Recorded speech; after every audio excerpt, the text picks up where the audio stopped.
They say in Hollywood, the kitchens feed more than just hunger. They feed power. In the right circles, behind velvet curtains and platinum records, they whisper about a different kind of taste. One that's richer, sweeter, fresher.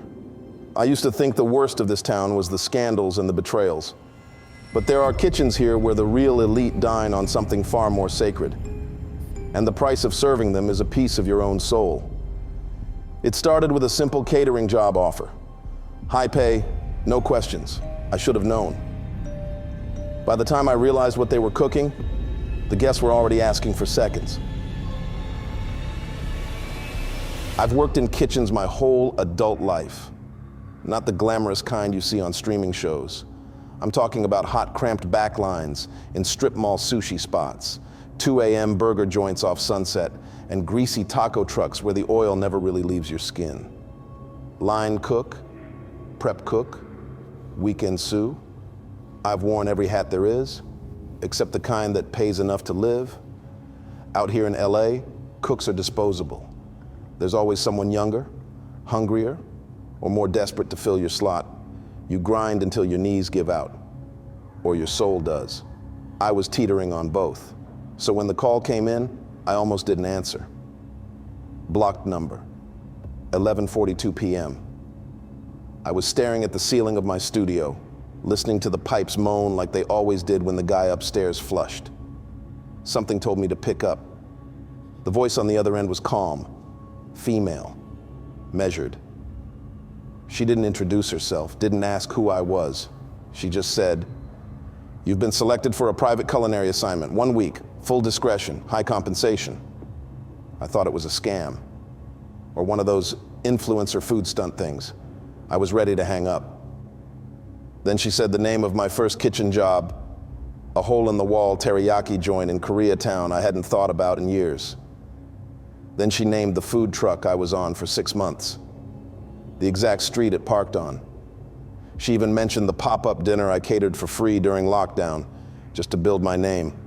No one knew about that but me and the guy who hosted it. He was dead now. "You've been vetted," she said. "No resume, no paperwork, no questions. Car will arrive at 10 a.m. tomorrow. Black Lincoln. If you're outside, it means you accept." "Wait," I said. "Who are you with?" "That doesn't matter." "What kind of food?" "We don't discuss details over the phone." She paused. I could hear her breathing. Steady, indifferent. "We've had our eye on you. This is a chance to move beyond the life you know." Click. That was it. No location, no contact number, no name. Just a black car at 10 a.m. I barely slept.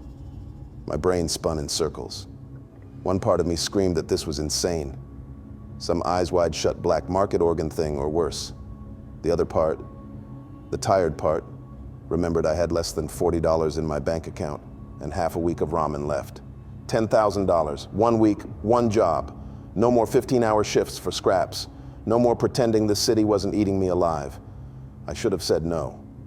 Every instinct told me to forget it, block the number and move on. But instead, I said yes. I was outside at 9:58 a.m., hands jammed deep into the pockets of my only clean jacket, heart punching slow and heavy against my ribs. The street was dead quiet. The sky hung low and gray, a flat sheet of colorless cloud pressing down over everything, not even a breeze. It felt staged, like the world was holding its breath. Then I saw it, a long black Lincoln town car, creeping around the corner with tinted windows so dark they looked painted on. It rolled to a stop in front of me. No horn, no driver stepping out. I stood there a second too long. My stomach twisted. Finally, I opened the door and climbed in. The driver was a man in a dark cap and gloves. He didn't look at me, didn't speak, just started driving. No music, no conversation. Just the whisper of tires against pavement as the city slowly bled away into hills I didn't recognize. I lost track of how long we drove. At some point, the smooth asphalt gave way to cracked private roads. The houses got bigger, then further apart until it wasn't houses anymore, just raw hillsides dotted with sharp, skeletal trees. The car climbed a winding drive bordered by old stone walls covered in ivy. And then, there it was, the mansion. It wasn't beautiful the way mansions in LA are supposed to be. No gleaming glass, no soft angles.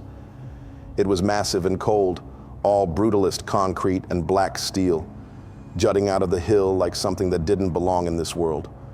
There were no other cars, no voices, just a heavy, waiting silence that pressed against my chest. The driver finally spoke, low and flat. "Get out." Walk to the door. I hesitated. He didn't look at me. He just kept his hands on the wheel, staring straight ahead. With a dry mouth, I stepped out onto the drive. The car pulled away before I even closed the door behind me, tires crunching softly over the gravel. The mansion's massive front door swung open before I could even knock.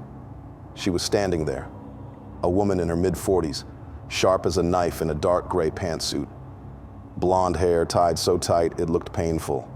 No jewelry, no makeup, eyes that didn't blink enough. "You're expected," she said. Her voice was perfectly neutral, like a voicemail recording. She didn't offer her name. She didn't shake my hand. Instead, she turned crisply on her heel and led me inside. The air inside the mansion was colder than outside, and not just in temperature. Everything was slate and glass, bare and gleaming. No warmth, no article, no photos, no life.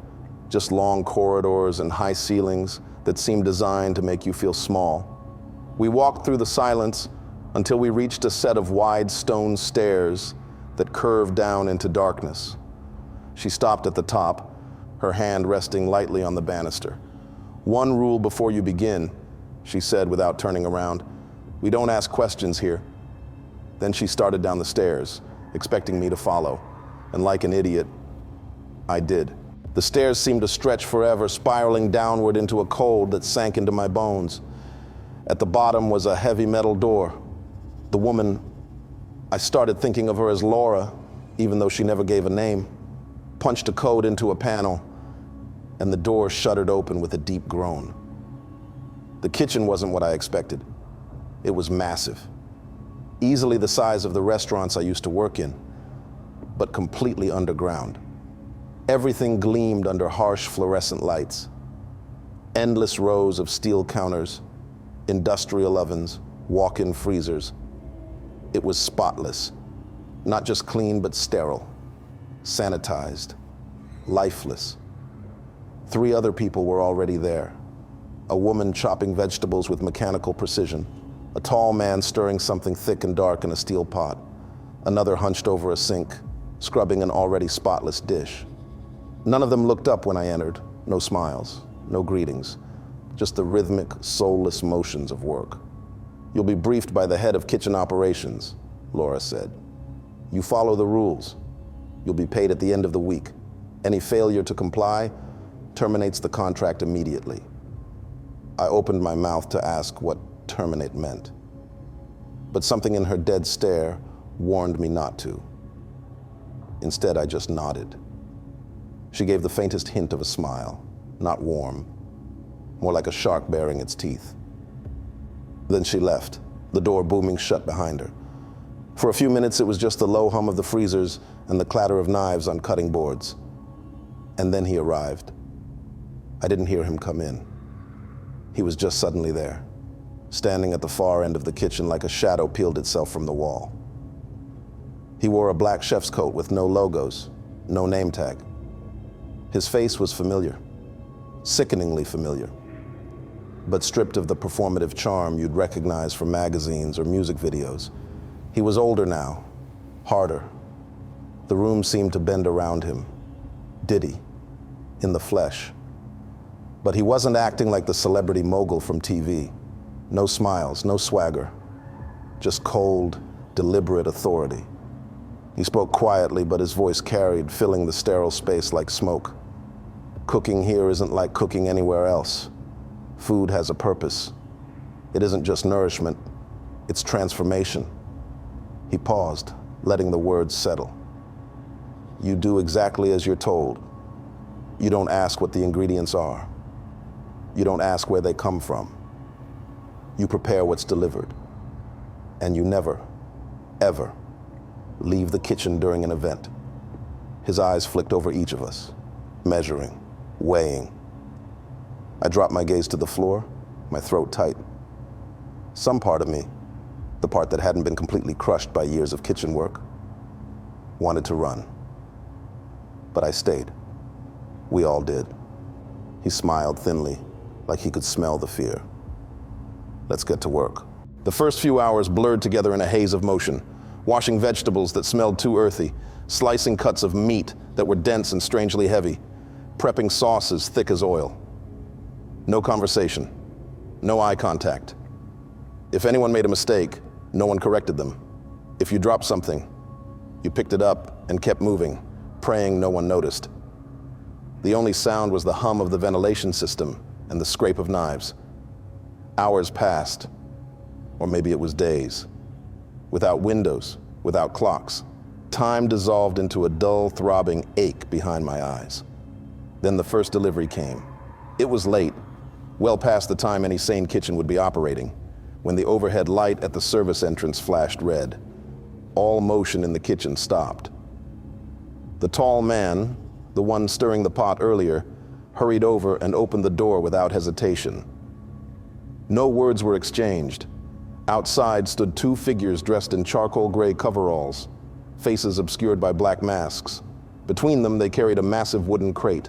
Not plastic, not metal. Old, rough, splintered wood, like something from 100 years ago. They heaved it inside without ceremony and disappeared back into the darkness without a word. The door slammed shut behind them with a bang that echoed through the kitchen like a gunshot. The crate reeked, not rot, not decay, something richer, denser, sweet and metallic all at once. The others didn't hesitate. They surrounded the crate, pried it open with crowbars that must have been hidden somewhere nearby. I forced myself closer. Inside were slabs of meat, packed in ice that had already started to pink at the edges. But it wasn't the color that made my skin crawl. It was the texture. The meat was wrong. The grain was too smooth in some places, too knotted in others. Thick bands of tendon twisted in unnatural ways. Some pieces had folds or flaps that looked almost like they could have been part of a hand. No one said a word. The woman chopping vegetables earlier met my eyes for half a second. Her lips barely moved. Just cook. She said it like a prayer or a death sentence. I wanted to walk out right then. I wanted to scream, to flip a table, to demand answers. But my body moved without me. I took a slab of the meat, heavier than anything I'd ever lifted in a kitchen, and laid it on a cutting board. The knife felt like it was vibrating in my hand. I made the first slice. The meat parted cleanly, almost too cleanly. Thick, dark red juices oozed out. Not blood exactly, something thicker, something that clung to the blade. The smell got stronger, a heavy sweetness that stuck in my throat and made my stomach turn. Across the room, Diddy watched, expressionless, measuring. I kept slicing, kept breathing, kept pretending that whatever this was, it wasn't what I already knew. Deep down, it had to be. The first night of service was unlike anything I'd ever experienced. Not in Michelin kitchens, not in back alley taco trucks, not even in the chaotic hell of Hollywood after parties. We didn't serve guests directly. Everything we cooked was plated and carried away by silent runners in black gloves and earpieces. No one spoke. No one returned. It felt more like a ritual than a meal. Dishes were plated to absurd precision, tiny cuts of that strange meat stacked with hand-shaved truffle, sauces painted with brushes instead of spoons. All under Laura's watchful eye from the corner of the room, clipboard in hand, never blinking. The menu changed every hour, each one darker, richer, heavier than the last. At one point I was instructed to slow sear the cuts with visible tendon. No clarification, but I didn't ask. None of us did, not anymore. It was near the end of the night, when most of the dishes had been sent out, that it happened. A plate came back. That never happened. The staff were trained to disappear into shadow, not return. But this time, a single porcelain plate slid back through the service door. No note, no explanation. Just a half-eaten dish resting silently under a domed silver lid. Everyone froze. Laura walked over, heels clicking like a metronome. She lifted the lid, expression unreadable. Then she looked at me. "Fix the presentation," she said. Her voice didn't waver.